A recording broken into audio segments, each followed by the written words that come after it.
Hello and welcome. I'm Christine O'Leary and I am the founder and owner of Social Skills Australia. Just a little bit about me. I have more than 30 years experience in communications. I've taught communications at 3 Australian universities and I've also completed my training at UCLA to be a certified peers provider here in Australia. So thank you for booking a call with us. We are so looking forward to speaking with you about your young person and to find out how we can help them make and keep friends and improve their social skills. A few things I'd like to tell you before our call. Firstly, please take the time to complete the initial questionnaire if you haven't done so already. This ensures we have the information we need about your young person ahead of time, so we can really make the most of the time we have together on the call. The link to complete that questionnaire is underneath this video. So second, I'm going to explain a bit about the program, and then thirdly, I'm going to answer a few of the more typical questions we get from parents, so you have that information ahead of time as well. Okay, so some of the basic information about the Peers program. So our program runs over 14 weeks with your young person attending one 90-minute skill development session each week. And you as a parent will also attend a 90-minute social coaching session each week as well. So all of our programs are delivered live on Zoom in a group setting. So we have around 10 to 12 participants and 1 to 2 facilitators in each group. The groups are put together by age. So we have adolescent groups, which is usually 13 to 17-year-olds, and our young adult groups usually 18 to 35-year-olds. We do conduct an enrolment interview to make sure the content and speed and delivery of the program is appropriate for your young person. So a little bit about what we teach in Peers. So the lessons are sequential. So each lesson builds upon the skills taught the previous week. Some of the topics we cover include things like conversation skills, how to start and end conversations and start, particularly people we don't know very well, how to keep conversations going. We look at electronic communication and some of those really unspoken rules around electronic communication. We look at choosing appropriate friends, identifying what peer groups we belong to. Are we a techie? Are we a musician, a sports fan? Are we a history buff? And we brainstorm where can we find other people that like the same things as us. We look at how to use humor appropriately. So here's the thing with humor. If we use humor inappropriately, it's one of the fastest way to push people away. For most of us, one bad joke and we are done with that person. So we spend one whole week on humor. We look at how to host get-togethers with friends. We look at the importance of being a good sport. We look at managing our reputation and handling bullying. And in the young adult program, we also include dating etiquette. And then our final week, in week 14, we have a virtual graduation celebration. So we post out graduation packs with certificates, party food and decorations and a graduation gift, and we celebrate together how far everyone has come. So in each lesson, as well as teaching the skills in a real step-by-step way that's easy to understand, we also have to do a lot of practicing in the group with each other. And for the first 6 weeks, your young person will also be making or receiving a phone call from someone in their group during the week in between sessions. So they're practicing those phone calls as well. And we teach them how to start and end phone calls in that session as well. And as their social coach, you'll also be helping them practice these new skills. So you'll be helping them join new social groups, host get-togethers with new friends. So you play a really key role for your young person as well. So some of the reasons we most hear from parents as to why they're looking for help for their young person is that their young person perhaps doesn't have many or even any friends. They may be a bit lonely or isolated. They might be refusing to go to school, or they're just struggling socially. And social anxiety can play a role here as well. So the Peers program is evidence-based, which means it was developed based on research on the most common difficulties young people face when it comes to social skills, in particular the young people who are neurodiverse. So often young people are inadvertently pushing other people away, and they're actually really baffled as to why they're finding it so hard to make friends when it looks so easy for other people. So some of the things that young people might be doing, they might be dominating conversations or being a bit repetitive and only talking about their special interest all the time. Some are a bit too loud or maybe even interrupting or barging into conversations. Some young people are trying to be funny all the time and not noticing that others really aren't finding them that funny at all. They might be a bad sport. So sometimes they might cheat or change the rules or have a bit of a meltdown if they don't win. Some young people might be correcting their friends all the time, and in peers we call that policing. telling them what they're doing wrong, the rules they're breaking, correcting their grammar, that kind of thing. So all of those things can make our young people a target for bullying. For some, though, their challenges could be different. They might be a bit too timid. They're just not joining in. They're too quiet, or they just don't know what to say. So for those young people, they're kind of standing over to the side, hoping a friend will magically appear for them, and that doesn't actually work either. So here's the thing, for all of us, it's actually very difficult to see ourselves, what we might be doing that's inadvertently pushing people away. And in peers, we certainly don't tell young people what they are doing that might be pushing people away either, even if it's apparent to us. And they perhaps stopped listening to you as their parent long ago. So I'm a parent of neurodiverse teenagers myself, and I often say to the young people that the young people in peers listen to me way more than my own kids. My kids tuned me out long ago, and that's often why peers works better. Your kids will listen to us. Often teens and young adults aren't really keen on one-on-one therapies anymore either.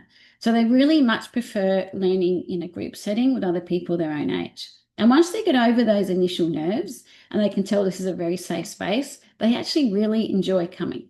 They often tell us each week how much they look forward to their group, and their parents often tell us that as well.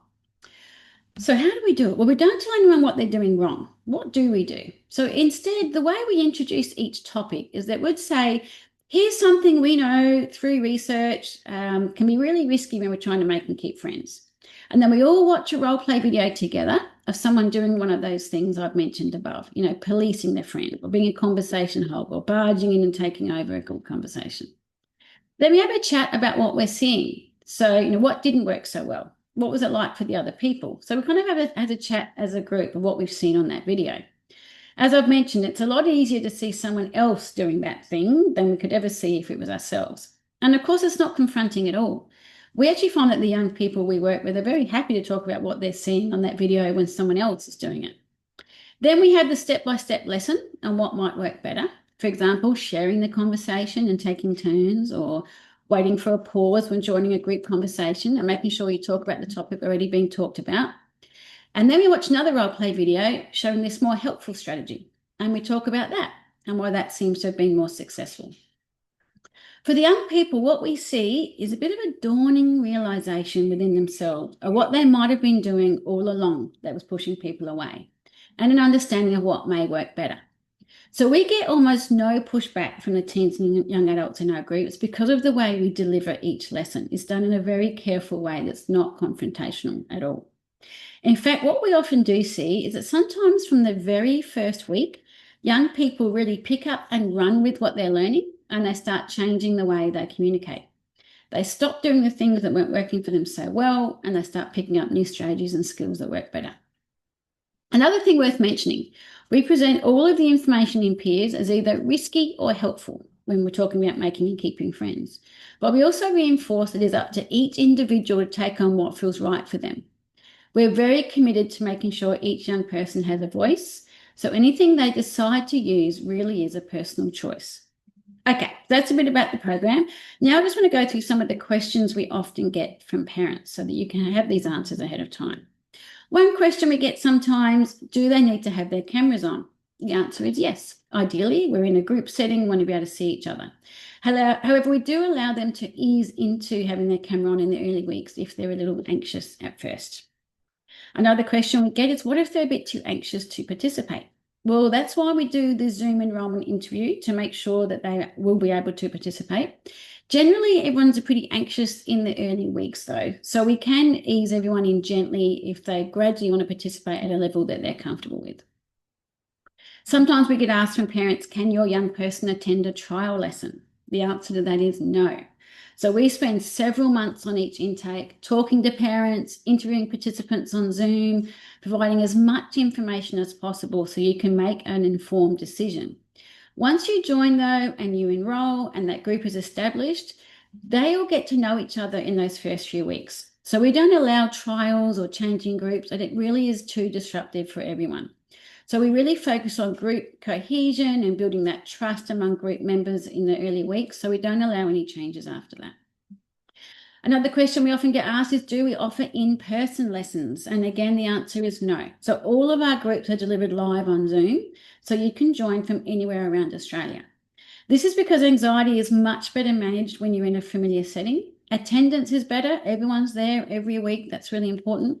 And participation is better. So we have people volunteering to practice and that kind of thing in the group when they're on Zoom. Sometimes we get asked, will there be other people the same age and developmental level in their group? The answer is yes. We put the groups together very carefully by age and developmental level. So one of the things we're assessing in the enrolment interview is that the young person has at least average processing speed. So they're going to be able to keep up and they're going to be able to participate in that lesson on Zoom. So your young person will be put in a group with others very similar to them. For example, a typical young adult in our program might be, fairly new to the workforce or even in, the final years of high school or studying at uni. They're probably doing pretty well academically, just not doing that well socially. And similarly with our teens, they're probably doing quite well academically. They just need help in that social area of life. And we do group them by age, as I mentioned, the adolescent groups and the young adult groups. Sometimes parent asks, does the young person need to write things down in the lesson? No. That isn't necessary. All they need each week is a device with a camera and a microphone, and they can participate in the lesson. We provide a handout every week with an overview of the lesson, so they don't need to write anything down unless it really helps them to write them down for retention, but they don't need to. Another question we get is about homework. Well, the homework is really just practicing what they're learning, conversation skills, putting into practice what they're learning. So joining a new social group, hosting get-togethers. So there's no sort of homework like school homework. It's just really taking what they learn and actually incorporating it into their daily life as they go. Another question we get asked is, what happens if my child doesn't want to do it? Well, the answer is we wouldn't enroll them. So after you have a chat with our enrolments coordinator, the next step will be for your young person to have an enrolment interview with us on Zoom. So this is so your young person can meet us, make sure they're comfortable with the program, but it's also to make sure they are personally motivated to participate. So we will be assessing that. This ensures the whole group dynamic is positive. And if your young person doesn't tell us they want to do it or they tell us they don't want to do it, we don't enroll them. So we will ask them outright in their interview, does this sound like something you might be interested in? And we need some version of a yes from them in order to proceed. If we get a no from them, we definitely won't enroll them, but you can always contact us again at some point in the future if they change their mind, and we'll have another look at it. We do sometimes hear from parents a year later and say, okay, they're ready to look at it now, and we would do the enrolment interview again. So if it's a no, it's not a no forever. Another question we get is, how much does it cost? Now, all of our costs are detailed on our website. We're very upfront about that. The full cost of the 14-week program is $2,640. So that's 14 weeks of 2 sessions a week, one for your young person and one for you as the parent and social coach. So it works out to about $188 a week, and that actually includes everything. So all the enrolment interviews, the onboarding, the weekly lessons, lifetime access to the role play videos and the course notes, and all the support throughout the entire program. Sometimes parents ask us about NDIS funding. Now, you may be able to use NDIS funding. However, we require payment in full before course commencement. So you'll need to pay in full first and then seek reimbursement from the NDIS. So we don't deal with plan managers or the NDIS directly. So you will need to look into this yourself. However, if you need anything specific on your invoice for the NDIS, just let us know and we can add that in for you. What are the days and times of the program? Well, this can vary, but generally our parent social coaching session is at 7 p.m. on a Monday. So the parents see the content before the young people for the rest of the week. And then we offer various days and times for teens and young adults. Generally, teen sessions are after school at 4:30 or 5:30 on Tuesdays, Wednesdays, or Thursdays. And our young adult sessions are generally around 7 p.m. The important thing is whichever group your young person joins, they stay there for the duration as they get comfortable and get to know each other. So they'll start together in week 1 and they go through each week and they all graduate together in week 14. Finally, we might get asked, do we offer a payment plan? And yes, we do. So we have Afterpay, which allows you to spread the costs over 4 interest-free payments. So you can do that for both the initial deposit. So usually it's an initial deposit of $550 and that confirms your place. And you can do 4 interest-free payments for that. And the balance amount of $2,090, which you'll be invoiced about a month before the course starts, you can do the 4 interest-free payments for that as well. If you happen to be joining our program right on our enrolment deadline, you'll be invoiced for the full amount. We won't do the deposit and then the balance payment, but you can still use that Afterpay for interest-free payments option. Okay, so there's a lot of information here. Feel free to watch this video again if you need to. Hopefully that's given you a bit of a good understanding of the program before you have your phone call. So your upcoming phone call is going to be with Vanessa Davis, our enrolments coordinator. She will answer any questions you may have. You can also have a chat with her about anything specific around your young person, and she will let you know the next step of the enrolment process from here.